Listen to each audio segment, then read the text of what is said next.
আজ বাংলা নববর্ষ, সবাইকে বাংলা নববর্ষের শুভেচ্ছা।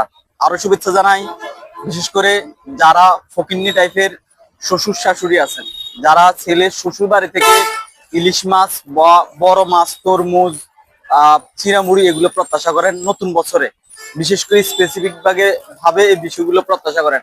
আরো শুভেচ্ছা জানাই যারা যে সকল কুটনি টাইপের চাচিরা আছেন, খালারা আছেন, পুকুর আছেন, তো আপনারা যারা এই ফাঁসের বাসার মধ্যে ছেলে শ্বশুর বাড়ি থেকে কি দিল না দিল এইসব বিষয়ে খোঁজ খবর রাখেন এবং আপনারা বার্তা সরবরাহ করেন যে অমুকের শ্বশুর বাড়ি থেকে এটা দিছে, অমুকের শ্বশুর বাড়ি থেকে এটা দিছে, আপনাদের ছেলের শ্বশুর বাড়ি থেকে কি দিছে।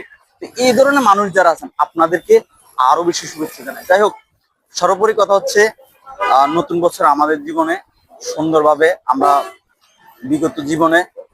বিগত বছরে যতটা ভালো কাটিয়েছি আমরা যাতে আরো সুন্দরভাবে কাটাতে পারি সেটাই প্রত্যাশা করি। তবে অনেকের একটা আমাদের কুসংস্কার আছে যে নতুন বছরে যে যেটা করে সে নাকি সারা বছর সেটাই করে। আজকে আমি আর আমার বন্ধু আমরা ঢাকা যাচ্ছি, আমরা যাতে প্রতিদিনই ঢাকা যেতে পারি, এজন্য সবাই দোয়া করবেন। সকলে ভালো থাকেন, সুস্থ থাকেন। আল্লাহ হাফেজ।